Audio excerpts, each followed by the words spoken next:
Here's Shane Watson here from PSC Sports. I'm lucky enough to be joined by Olympic silver medalist Joyce. How are you, Joe? Yeah, very good, thank you. Just sitting here in a hotel in Vegas. You know, I've been enjoying my training here so far. Been here for like just over a week. Okay. And can you explain to us exactly what you're doing in Vegas? Are you just you got training out there, sparring, all that sort of stuff?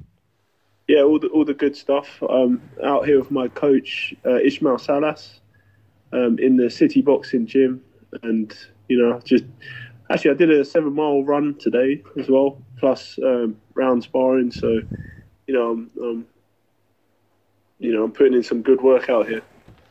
That's good. And obviously, I know it's a gym where you're surrounded by top athletes and world champions such as Jorge Linares and Rances Barthelemy as well. I mean, what's it like to be around those kind of people who know what it's like to be a champion? Oh, it's a great environment, great vibe to be around. And there's the ex-world champions, coming in the gym, and there's just a great vibe there. So, I'm just enjoying putting in some good technical work. And after your victory against Louisville, and even in the build-up to the fight, when I saw you guys training and stuff and how you were as a team, you look very much like a family. Is that the kind of team that you're around? Yeah, it's like especially at the Haymaker gym, it's like quite a close-knit family. It's great, amazing atmosphere there as well. But out here in Vegas, Salas is like a different person. He's a man. He's a great coach. When I see Ismail Salas, he posts a lot of videos online of boxing fundamentals, and he uses things I don't really see from other boxing coaches or trainers. What would you say that is different between him and other trainers? Well, he's Grandmaster Salas. I mean, he's trained 19 world champions, and he's been the lead coach in countries like Thailand, and he's been all over the world training. So he's honed his skills and picked up different things from other countries, and incorporated it into his game. So he's like a master coach. And also with you, I believe you're out next month in February at the Home of Boxing York Hall. Does that excite you to fight in the Home of Boxing? I mean, every great world champion and fighter from the UK has pretty much fought at the York Hall before. Does it excite for you to fight in the York Hall? Yeah, very exciting to be back in my hometown gym, I guess. It's like my local venue when I was in WSB, the Mount. I boxed there in the ABAs. I boxed there countless times. So it'd be good to, such a great historic building, to box in for box. And also, do you have any idea of what kind of opponent you could be expecting in the ring in February? Yeah, it'll be confirmed next week. So stay posted. Okay, cool. And also, how many times are you expecting to be out in 2018? Going to be out very, very regular, probably 5 or even more. Yeah. And are you looking at titles this year as well? Yeah, big fights. I mean, I was hoping for the British title a lot. I'm just looking for the titles now.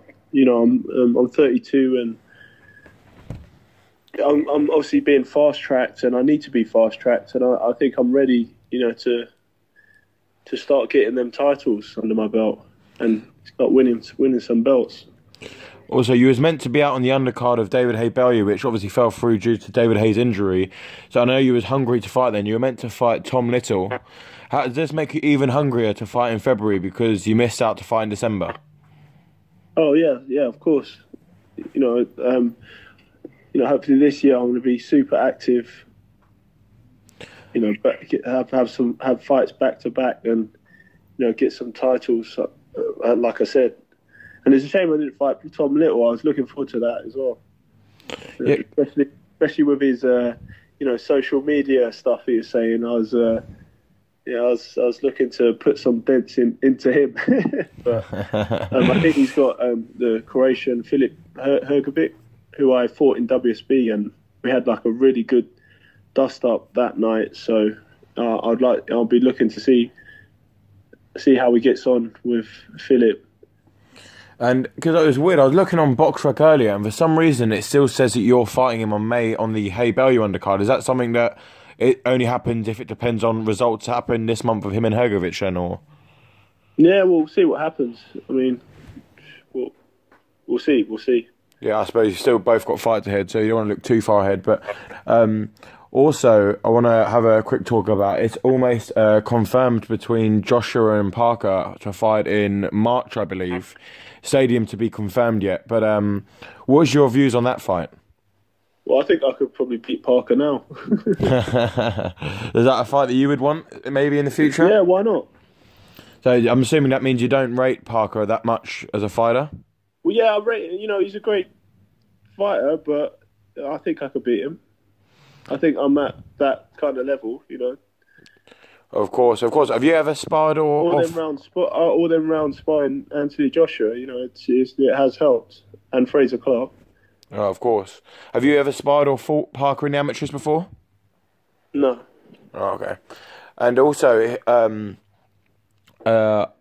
you got... I sparred all of the top heavyweights, bar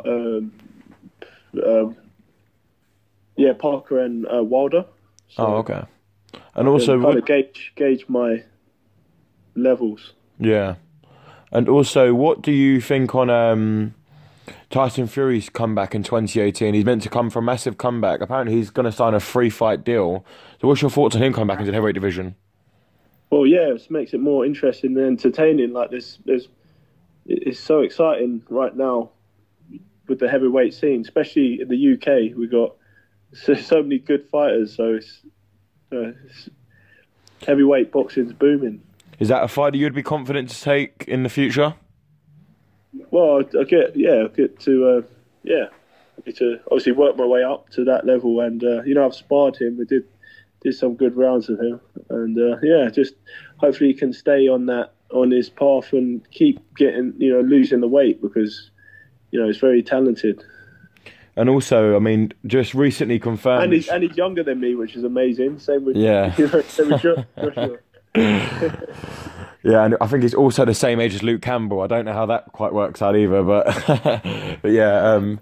Also, you've got Deontay Wilder against Luis Ortiz, which is a very interesting fight. I think it's a big step up for Deontay Wilder, because he hasn't been in with the best of opponents in the past. Not his own fault. I mean, he obviously failed drug tests with Povetkin and Ortiz, so it's not exactly Wilder's fault. But how do you see that fight going? And do you see this being a real challenge for Wilder? Yeah. Well, yeah, because obviously he's a Cuban boxer. He's very skilled and strong, Mr. King Kong. Yeah, so it should be a good fight. Like compared to his last one with Bermain Stavern, who I sparred when the last time I was here in Vegas. He got him out there pretty quick, didn't he? Yeah, I mean, I know that Bermain Stavern didn't say that many great things about you either that seemed to upset you a little bit about sparring. I had respect for him when, in the gym. He was just moping around being moody, and I had to put some shots into him. but then he was going on in the interview like he schooled me, so I don't know. So did you know that Bermain Stavern was going to come into that bad of shape against Wilder, I'm assuming? Well, yeah, he wasn't really living the life. What I noticed when I was out here last. So, and also, I mean, Prince Charles Martin, which I'm sure is a name that you're familiar with, his manager and advisor recently said today he wants to come to the UK to prove all the fans wrong about what happened with the Joshua fight. Is that a fight that you could be interested in? Wait, so who was that? Sorry, Charles Martin. Yeah, bring it on. His manager and advisor said that he possibly going to come to the UK this year because he wants to prove all the UK fans wrong, and he's willing to fight any British heavyweight apparently. So, is that a fight that could interest you?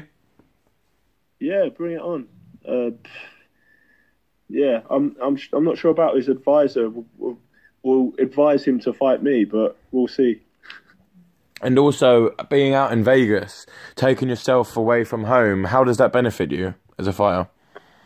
Well, it's at altitude, and my coach is out here, Ishmael Salas. With Jorge Linares and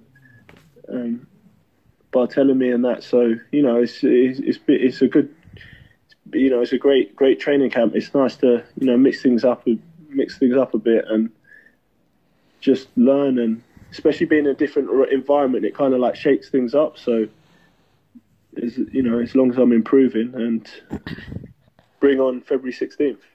A lot of people wondered why you turned pro so late. You've been obviously a very successful amateur for a long time. You've pretty much done everything you can in the amateurs, and obviously being at 32, turning pro quite late. Do you feel like you turned pro really late, or do you think it was the perfect timing for you? Yeah, perfect timing. I started late. I started 22, turning 23, so I haven't been in the game too long. I've low mileage, and I've got plenty more in the tank. And also, just to round off on a question, I know it might be a little bit hard for you to answer this, but with Joshua and Tyson Fury said to be fighting in this year or maybe early next year, how would you see the outcome of that fight being? Well, having sparred both of them, Tyson being very unpredictable and elusive, and Joshua being very strong and powerful, it's going to be a hell of a fight. I can see, Tyson just being so elusive and, peppering him with shots and head movement and all that, and being really awkward. And obviously with Joshua's power, if he gets clipped with a shot, then it could. But I'll be looking forward to seeing that fight. Put it that way. Yeah, of course, and it's probably both of those names are someone you're going to want to be in the mix with within the next year and a half or so, I should imagine. Yeah, that's the plan. Of course. Well, Joe, it's good to have you on the phone away from Vegas. Good luck in the rest of your training camp up until your fight in February, and obviously for future fights. But we'll catch up with you ahead of fight night anyway. And good luck and take care. Okay, thanks. Cheers.